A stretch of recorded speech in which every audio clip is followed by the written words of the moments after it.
I think it's really interesting to see and just be fully honest about Joe Flacco. A week ago, I felt no temptation to move on from Joe Flacco after the way that game went, and it was really, really hard after yesterday to think they're going to have any success with Joe Flacco going forward if everything else is going to be bad around him. Yeah, I mean, I think the hard part, too, was that, and this is tough because it wasn't his fault in week 1 against Cincinnati, but at the end of the day, you did only score 16 points against one of the worst defenses in the entire sport. Like, watching that Jacksonville-Cincinnati game yesterday, you're watching Trevor Lawrence and some of the throws. I hadn't seen Lawrence make some of those throws in years, and it was like, well, obviously, this Bengals defense isn't any good. And so I think that was sending off alarms, and then at the same time as that is going on, you're also then watching Joe Flacco just not be able to move and not really be able to do anything offensively. Well, and the catch-22 at the heart of the Browns' offensive issue is you're not blocking well enough.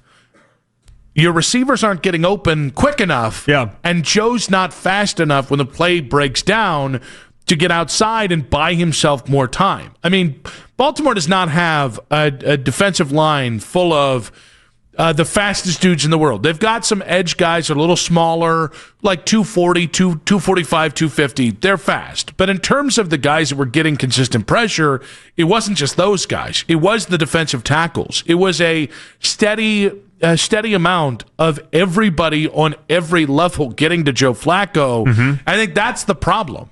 Is it's like if I could be guaranteed that the offensive line was going to continue to that they were going to get better over the next couple weeks, I probably wouldn't feel as doom and gloom about Joe.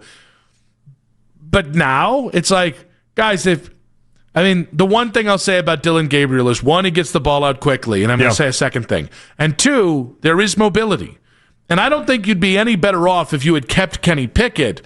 But at least with Kenny Pickett, you would have been able to run the darn ball. And I think that's one of the big differences right now that we're seeing. But when it comes to Joe, it was incredible how many people were so defensive of Joe, and then you turn around and all it just took 1 week and that performance, and you can just see how limited he is at this point. Well, and I just think it was, here's another catch-22, because we should just rip this off as well. Why not?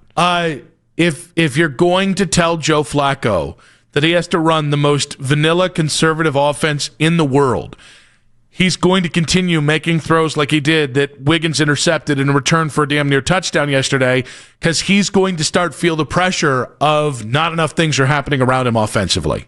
Yeah, and he almost gets to that spot where he just feels like he's unleashed, and then he's able to go ahead and even attempt to throw a deep ball, and he just goes for it because he's going to have to go for it. But I don't know. I don't know what'll change this following week. I mean, Stefanski was very adamant, not only in the post game but also today, that he's staying with Joe Flacco, and so I hope that maybe he unleashes Joe. I don't know that we're going to see that. I don't really think they did anything wrong. Going to Dillon late in the game, I thought that was nice. I thought it was nice. Here's the problem: got him some experience. The downside is you've now made this a conversation.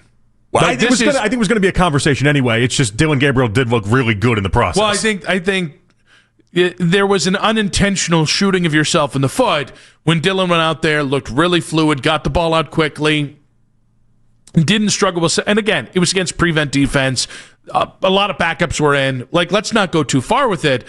But you had to know when you're Kevin Stefanski, when you go to Dillon Gabriel, if he looks good, you've jump-started the quarterback controversy. I think that was worth it to him. I keep going back to some of the reports we had right before the season was getting underway. Mary Kay Cabot had this. I believe Jason had something to this effect as well. The idea that week 3, week 4, like the Browns were willing to go way earlier than people thought when it came to Dillon Gabriel. Everyone's like, oh, he's not ready. He's not ready. The Browns told you before the season gets underway, they felt very comfortable. This thing went sideways quick. They were going to be able to move off of Joe Flacco and go to Dillon Gabriel. So, you know me, I was the one trying to prepare people for for him to play early as well. Mm-hmm. That being said, there's the way you do it, and there's did you just undermine Joe Flacco?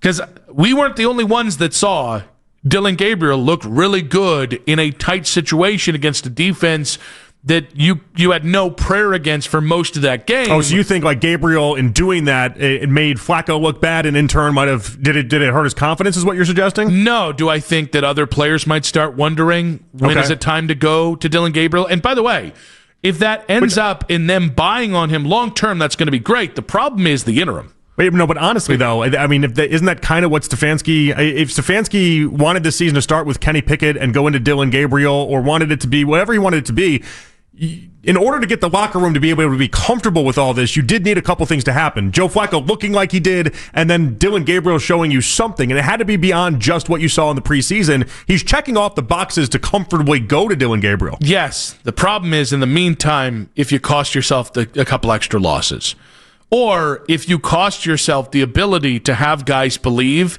in your ability to lead them where they need to go. I don't think listen, that was such a bad loss yesterday. I don't think we can take losing the locker room off the table after that kind of loss. Sure. Depending on where you go from here. If you now all of a sudden are sending the wrong quarterback out there on Sunday in the name of this, that, or the other, whatever the legitimate reason is to not put Dillon Gabriel out there, if you've further compounded the way the locker room feels about Joe Flacco after that loss, could this lead to a few ugly losses before you turn to the rookie quarterback? Yes, and then all of a sudden, maybe you're putting that kid into a rougher situation than you realize. Well, and the sad part, and obviously Stefanski wouldn't think this way, but maybe he's already steering himself towards some ugly losses already, as you're already 9.5-point underdogs to Green Bay, and you saw Detroit put a 50-burger on the Bears this past weekend. I just think for you to do that, again, I like the idea. Not because Dillon played well, but get his feet wet in garbage time. Makes a lot of sense to me. Makes a hell of a lot more sense than going to KT Levinson multiple times yesterday's game because of alleged dealing with heat in a 75-degree day. I digress. That being said, you can't put the genie back in the bottle. You can try the only way this conversation stops is if Joe Flacco, off that performance, comes out and looks like a dramatically different quarterback against Green Bay. And, oh, by the way, they got some guy named Micah Parsons who's better than any defender Baltimore has. Right, yeah, neither of us expect that to happen or be the reality. And so, and in many ways, I don't think, are you surprised that he's so adamant that Flacco's going to start this week? Because I'm not surprised by that, but I do think it's open to the conversation about if Dillon Gabriel should be playing week 3. I'm not surprised. I am surprised that he thinks that anyone believes him. If that's the case, like, if he really thinks, well, hey, we put that one to bed. Okay. All right. See you on Sunday, Coach. The Browns announcing, Joe's going to be our quarterback. It's not even been a thought. Joe's our quarterback against Green Bay. Mm-hmm. Right? Understood. Your plan the first 2 weeks was Joe. It was a bad game. Give him more time and give Dillon Gabriel more time to incubate. Understood. But I will say, multiple times, I heard it on the broadcast with Siciliano last night. I've heard multiple people on this station, and it's actually been more callers than hosts, echoing this point of, well, you got to stay with Flacco because Green Bay is going to be a tough matchup. And that maybe this matchup would be a better matchup for Dillon Gabriel. And I absolutely think it's the worst reason to keep Joe Flacco in there. If Joe gives you the best chance to win against Green Bay, Joe should start against Green Bay. I think coming off Baltimore, it's harder and harder and harder to make that case given what's wrong with the rest of your lineup. I think that's what the callers are trying to make, right? Is that point, is that if Dillon Gabriel's elusiveness might be better for a ferocious pass rush, and there's probably people out there that believe that Dillon Gabriel does give a better chance to win that game than Joe Flacco. Yeah, and listen, some of that's based in the recency bias of yesterday. I think I'm not going to sit here and call for a quarterback I don't believe in to take over for a quarterback that I moderately believe in the right situation. I totally understand the idea here of, well, you might compound problems for Dillon Gabriel and you want to put the kid in the best position to succeed.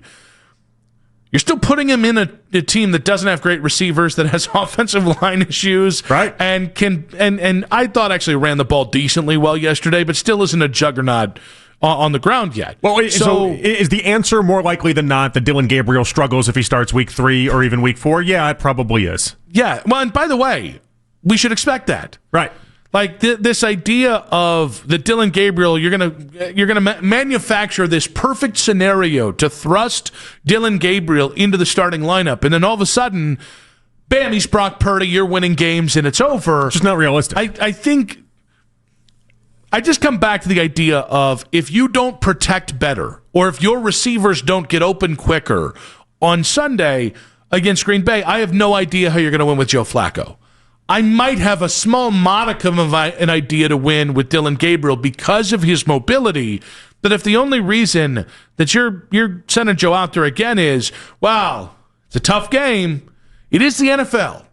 Some games are tougher than others. There are very few gimmies in the NFL, whether it's a week after that in Detroit, whether it's a week after that against the Vikings in London, the week after that's the Steelers. Like, let's not get drunk on the delusion here that you can time this perfectly. If you're going to him in the first 6 weeks of the season, he's going to have to get it in real, like, what is it? The life comes at you fast moments, no matter who you play. Well, so I think that's what the callers are asking for, just that idea. Yes, the defensive lines are really tough for all the teams that you mentioned. If it's not Micah Parsons, it's going to be Aiden Hutchinson. And if it's not him, fast forward to the Steelers and all the guys they have, TJ Watt, et cetera, right? Like, there's players everywhere. You can't really avoid that part of this. But I think what fans want is the wild card factor of Dillon Gabriel.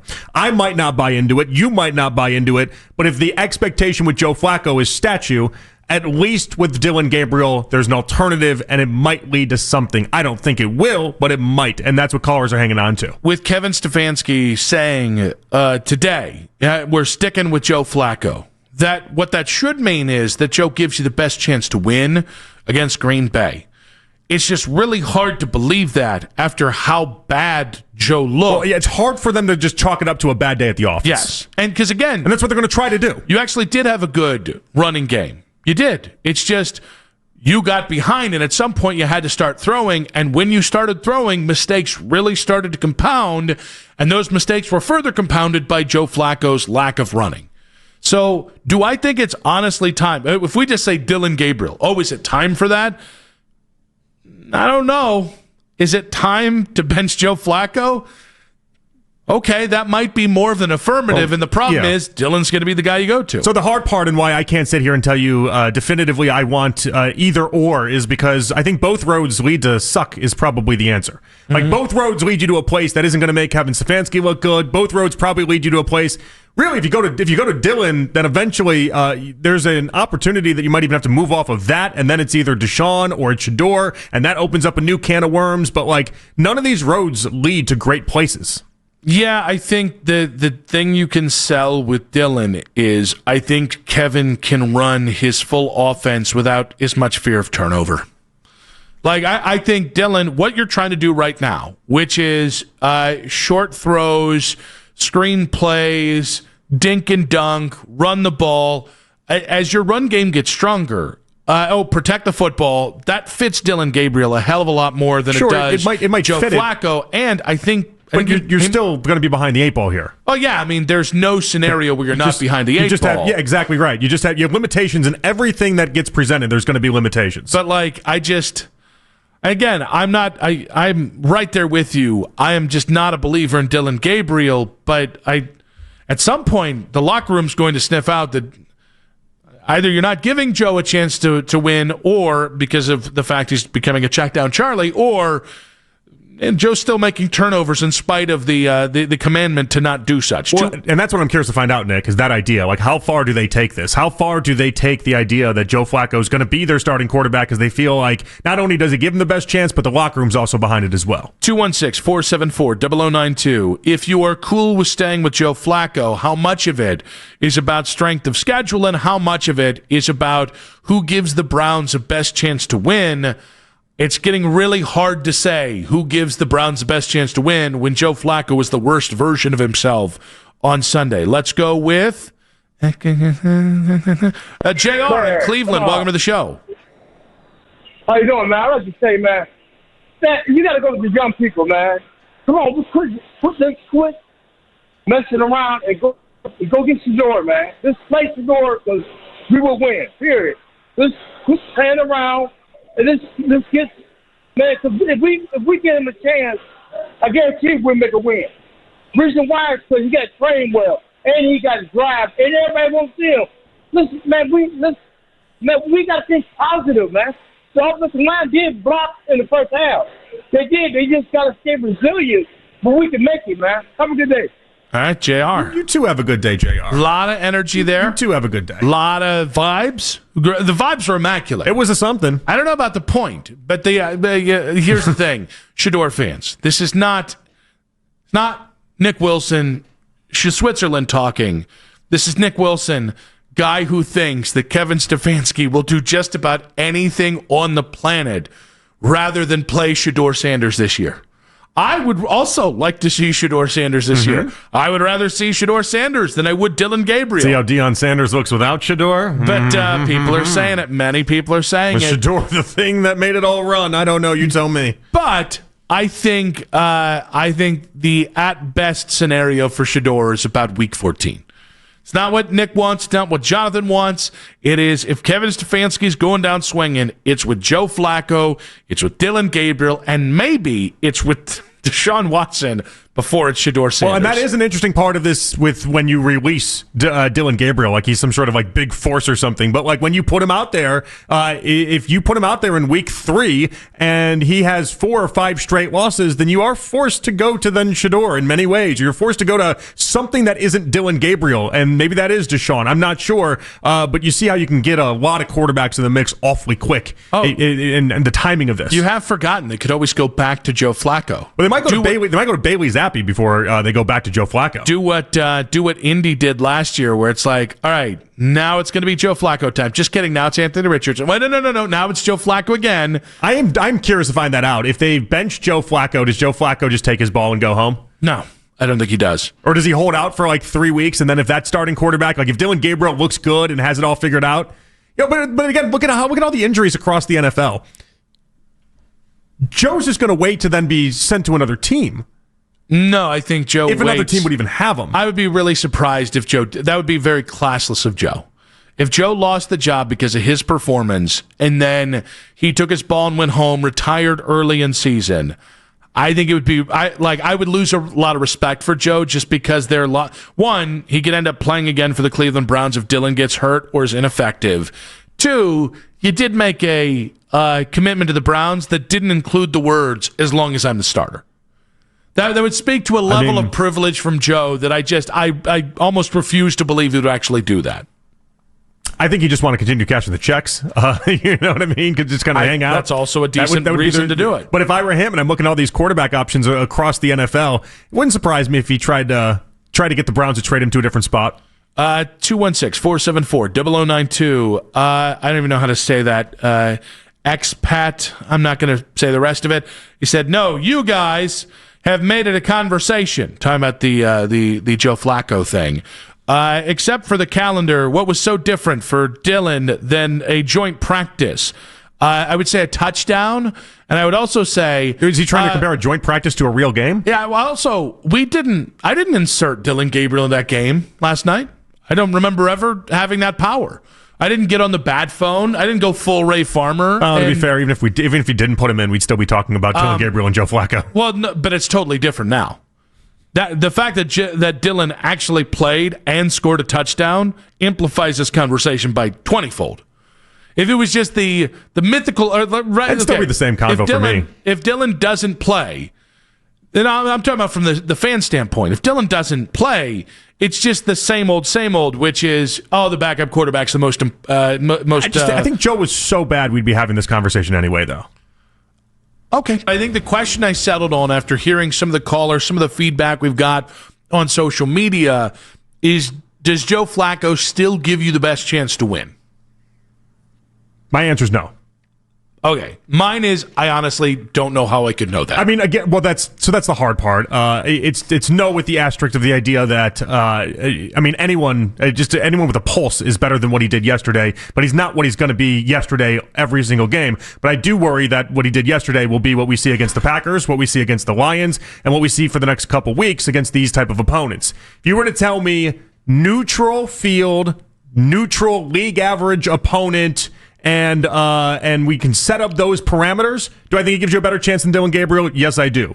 Do I think it gives you a better chance against the Packers, against the Lions?